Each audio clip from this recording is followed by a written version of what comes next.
To my new blog. I hope सबैजना सन्चै हुनुहुन्छ। अनि मैले चाहिँ आज ब्लग के को लागि बनाएको भनेर मिस यो चाहिँ थाहा पाइसक्नुभयो होला। आज हामी घुम्न जाँदैछौँ न्युजिल्यान्ड आएपछि पहिलोचोटि, मतलब हुन्छ नि पहिलोचोटि भन्नाले सिटीतिर घुमिसक्यो, मलाई अलिकति उता सिटीकै अलिकति उता घुम्न जाँदैछौँ मिसन बेतिर। अनि म अनि मेरो साथीहरू चाहिँ रेडी भइसक्यौँ, अब चाहिँ हिँड्न लागेको। मैले अगाडि इन्ट्रो नै बनाउन बिर्सेछु, सो मैले अहिले बनाएको। आई होप तपाईँहरूलाई ब्लग मनपर्छ। लाइक कमेन्ट सेयर सब्सक्राइब गर्न नबिर्सिनु होला। मलाई कस्तो राम्रो देखिरहेछ गाइज, केही छैन। अब हेर्नु गाइज, उहाँ चाहिँ यस्तो राम्ररी भएर रेडी भइसक्नु भएको छ। वन्दनाजी, हाम्रो सीता दिदी हुनुहुन्छ। सीता दिदी पनि एकदम चाकनु भएको छ। बिच जाने भएर उसले हाफ लगायो, म चाहिँ अब संस्कारी केटी फुल लगाएको छु। त्यही हो, अब दिदी यहाँ सरसफाइ गर्दै हुन्छ अनि हामी जाने। आउटफिट फर टुडे यस्तो छ मेरो चाहिँ, उसको त्यस्तो छ होइन, ठिकै छ। That's right, all good all good. हेपीको हेपी गर्छ। त्यही अब गाडी चढ्ने होइन, त्यही हो। यत्रो मान्छेको गाडी भ्लग बनाउने हिम्मत आइरहेको छ मलाई। वाउ वाउ, आजको भ्लगर्सहरु यिनीहरु। मेरो त साँच्चै युट्युब च्यानलमा जान्छ, उसको चाहिँ के गर्छ है के बनाएको भिडियोहरु सो चल्दैछौँ गाडी झन्टामा चल्दैछौँ। त्यही हो गाइस, कस्तो राम्रो आएछ गाइस, स्न्याप देखाइदेऊ न। वाउ नाइस, आइफोन मात्रै राम्रो आउँछ। I deserve iPhone, I deserve. चिसो भयो। हाई भन, हाई भन, हाई भन, हाई भन्दैन। हेलो गाइस, के भन्न चाहन्छौ? उसलाई केही भन्, मेरो भ्लगमा कहिले केही भन्दिनँ। ऊ कता गइ? उहाँ रुममा मात्रै बोल्छ, कस्तो बुझ्न बोल्दैन हो। चलो बसको वेटिङमा।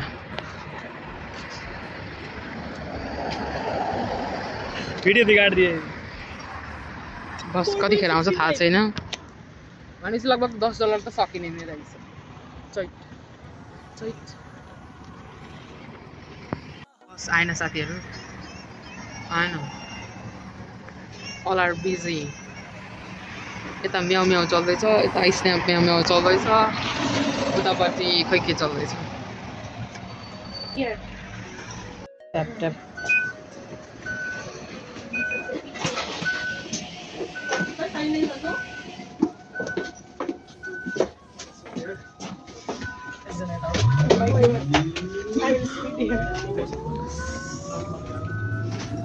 पेडोलै फुस्क्यो गाइज। बसमा चढ्ने बित्तिकै लडेँ।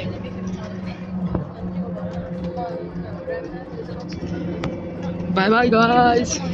दिनमा आएर पहिलोचोटि बस चढेको कुरामा त्यही हो त्यही हो। यस्तो छ गाइज न्युजिल्यान्डको बेलुकाको 3-3:30 बजेको भ्यू। नो घाम एट अल, समुद्र छ। यो कार पार्किङदेखि जस्ट उतापट्टि बिच समुद्र छ। बिच त नभनौँ, समुद्रै छ। So beautiful view guys. View चाहिँ बबाल छ, फोनले क्याप्चर यस्तो राम्रो गरिदिएको छैन, बट लुक एट इट। त्यहाँभित्र नाउ छ, नाउ सिप, क्या सिप। यहाँ चाहिँ त्यो सिपलाई फेरि भन्दो रहेछ, हामी नेपालीमा चाहिँ सिप भन्छौँ, सिप। दामी छ दामी।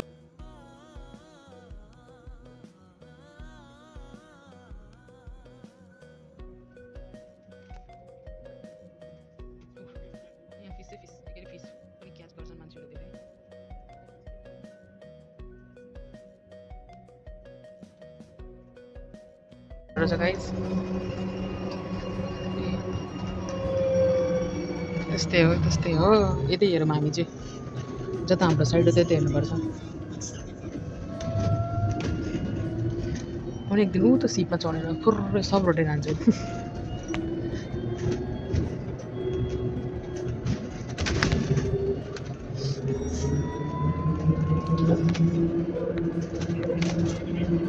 आइपुग्यौँ मिसन बेमा। नाम मात्रै मिसन बे, यसमा हाम्रो केही मिसन छैन अरू।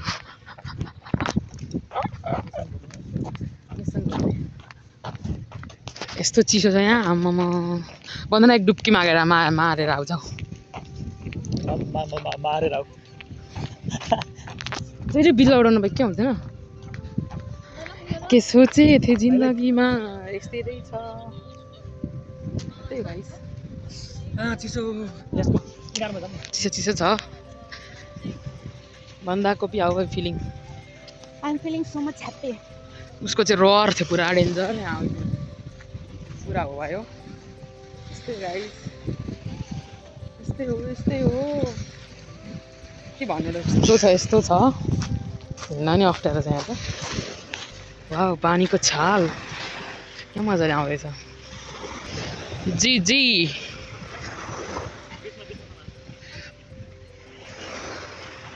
हेर्न आएको हामी $4-5 खर्च गरेर सो गाइज आजको बीच भ्रमण finish That's all for today.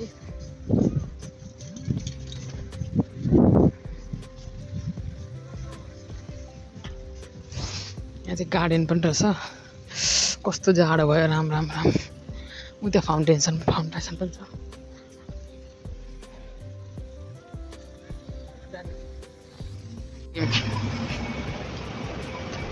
के भन्न चाहन्छौ तिमी देखेको छैन हो यो जान्छ नि फेरि डिलिट गर भन्न पाइँदैन स्काउटी देखाएको हो गाइज हामी कहाँ जान्ला हाम्रो धेरै हाड ल्याइदियो हामी कहाँ जान्ला दाइ अब पुलिस वर्क त्यो ठुलो आइगयो त्यहीँबाट सामान किन्नु चाहिँ हाम्रो तर गाडीले हामीलाई धेरै हाड पुगाएछ चलो गाडी पनि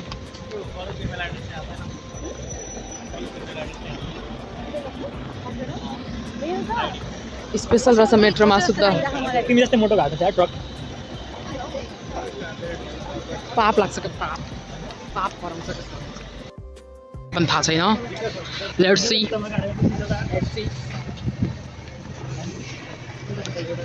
अघि मैले भिडियो बनाउन पाइनँ किनभने म फोटो र भिडियो खिच्नमै बिजी थिएँ गाइज त्यही हो यस्तै छ केही पनि छैन यत्रो ठुल्ठुलो बिल्डिङ बाहेक यदि 4 जनामा सबभन्दा ठुलो यो छ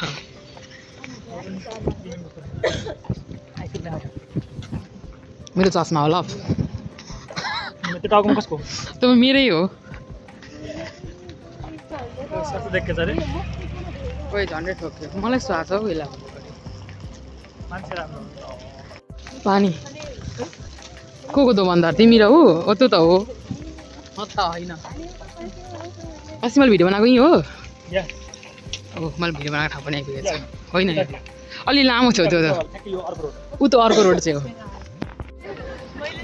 भन न पछाडि के छ हाम्रो रुम ग्रोसरी पनि देखाउन गइरहेको छौँ ग्रोसरी कति महँगो छ हेर्नु होला धेरै महँगो छ धेरै लास्ट चाहिँ उसलाई जाडो भएको छैन अरे ऊ एकदम हिरो अरेमा दादाले यस्तो मोटो ज्याकेट लाउनु भएको उसलाई जाडो भएको छैन मर्दको दर्द नै हो त थाहा छ जाडो तिमी मर्द क्याटेगोरीमा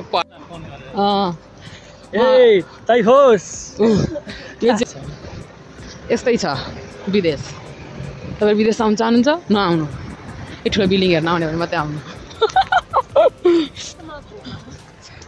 जस राम्रो कुरा सिकाइरहेको छ आउनुहोस् के भन्नु आएर चाहिँ बेरोजगार भएर बस्नु यहाँको कन्डिसन त्यस्तो छ के छ कस्तो छ भनिदिउँ डाइरेक्ट भनिदिउँ भनिदेऊ त्यही त हेर्छ हाम्रो त यहाँको कन्डिसन न जब छ ग्रोसरीहरू यस्तो महँगो छ रुम रेन्टहरू यस्तो महँगो छ मान्छेहरू पनि नराम्रो छन् कोही जो बोलिरहेको छ त्यो पनि नराम्रो छ अरू गाह्रो छ अहिले चाहिँ धेरै गाह्रो छ गाह्रो छ एकदम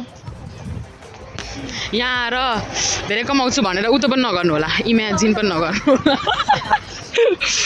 यो बिल्डिङको नामै इमेजिन रहेछ भन न आज हाम्रो कति काट्यो भन त 6 किलोमिटर यता त्यति 6 किलोमिटर हामी त्यति हिँडेको होइन बसमा ट्राभल गरेको कति लाग्यो मेरो त 10 लाग्यो 10 बढी लाग्यो तिम्रो 4.6 लाग्यो क्या होइन 4.65 लाग्यो जाँदा पनि आउँदा पनि 4.6 भनेपछि लगभग ल 9 भन्दा त्यस्तै भएन 10 भनौँ न ल 10 भयो ल यो मान्छेले एक डल्ला खाइदियो 10 भयो भनेपछि बुझ्न सकिन्छ यो कति महँगो छ यहाँ जब त्यति घुमेर आएको त बिच हेरेर आएको $10 चोइट अब $10 चाहिँ नेपाली 800 भयो होइन 800 भाडा गएको 400 भाडा आएको 400 धेरै पर भइसक्यो कस्तो फिल भइरहेको छ साथीहरू जाडो भयो यार उनीहरूलाई जाडो भइरहेको छ धन्न मैले चाहिँ ज्याकेट बोकेर गएको थिएँ केही त काम लाग्यो जाडो भयो अरे जाडो भइरहेछ जाडो छ टाउ हो यो चाहिँ सही भन्नुभयो टाउको त दुख्छ म पनि लाउँछु आजको त बिचको थिएन क्या छ त्यो कहाँ चले गए आज म देखाउन गइरहेको छु ग्रोसरिज अफ न्युजिल्यान्ड महँगो महँगो छ साथीहरू यहाँ सस्तो भनेको सिर्फ यो ब्रोकाउली हो ब्रोकाउली यो पनि काम छैन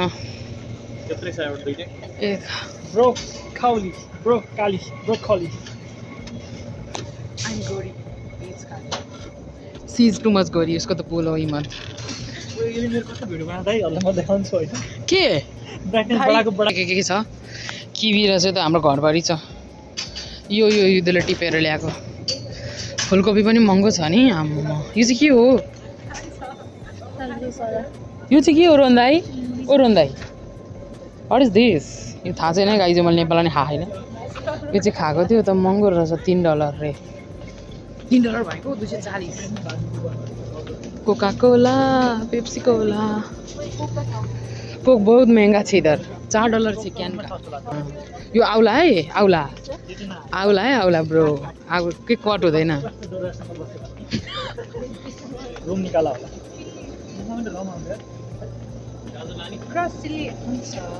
यो चाहिँ के हो रातो बन्दाकोपी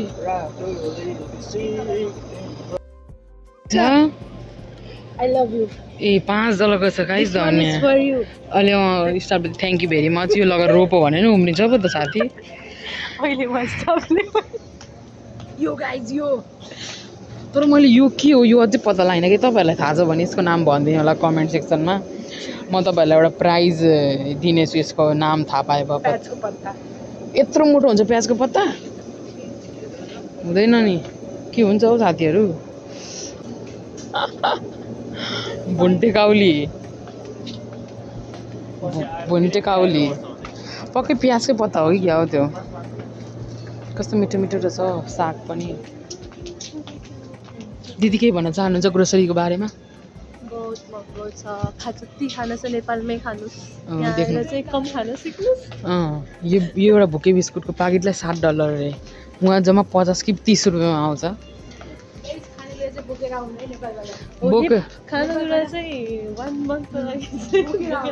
बोकेर आउनु नभए जति भरिसक्यो खानु चाहिँ उही खाएर आउनु म त अम्मन भएको थियो भनेर केही नखाइ आएको लास्टमा रेग्रेट कसैको बर्थडे आएन आम्मामा $30 रे भो मेरो बर्थडे क्यान्सल म एक वर्षसम्म म कसैको कन्ट्याक्टमा आउँदिनँ तपाईँहरूको म चिन्दिनँ कस्तो मेरो बर्थडेमा फेरि $60 नाइस चिकन यो सस्तो रहेछ हौ $11 रे यसलाई कति पर्छ होललाई तर उसरी मेरो 10 गते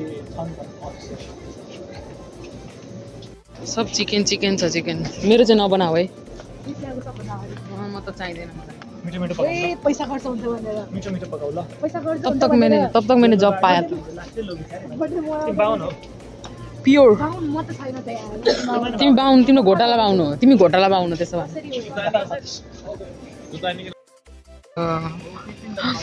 सोचिसक्नु नहीं छ दोस्तो नेपालमा 169.99 मा पाइराको टिफिन बक्स उता सस्तो थियो त्यो जापानी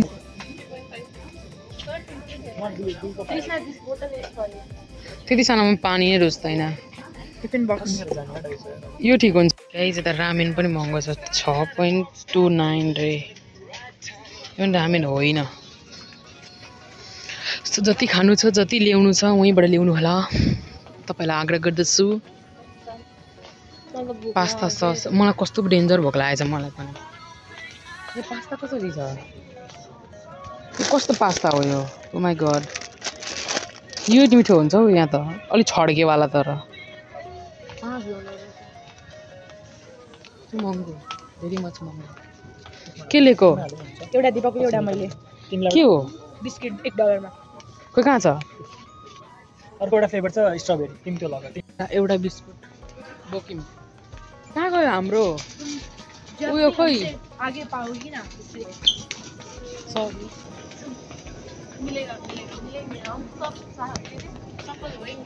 यो चाहिँ ककसको फेभरेट सेक्सन हो। ओइ टल्किँदो पो रहेछ त आम्मामा टिलिक्क टिलिक्क। यो चाहिँ दुईजना दादाहरूको फेभरेट अरू बोइजहरूको मोस्टली गर्ल्सको के थाहा। यहाँबाट सबै एक एकवटा ट्राई होइन दिनहरू दिपकले मस्त बसेर खान्थ्यो। युट्युबमा हाल्दै हाल्दैन यो कुरा चाहिँ। हाल्छ डोन्ट हालेर पनि नखाउन पनि सक्छ त्यतिको कन्फिडेन्स छ। सबै थोक महँगो छ यार यहाँ त के किन्नेको उयो नै छैन। जब एउटा चिप्सलाई 4.29 झन् क्यान्डी त क्यान्डी पनि ठिकै हो 1.90। यो त यो खाने भए अरू पनि होला सबै 10 छ 1कै छ बन्दैन। ट्राई गर्छ भने गर।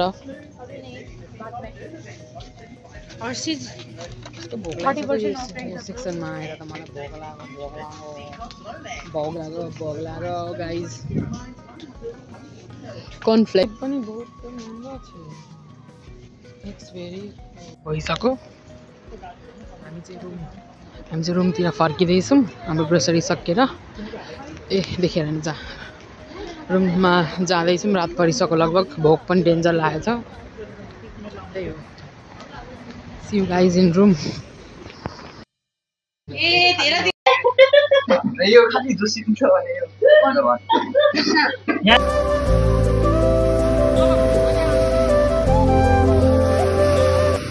Thank you for watching. Bye guys.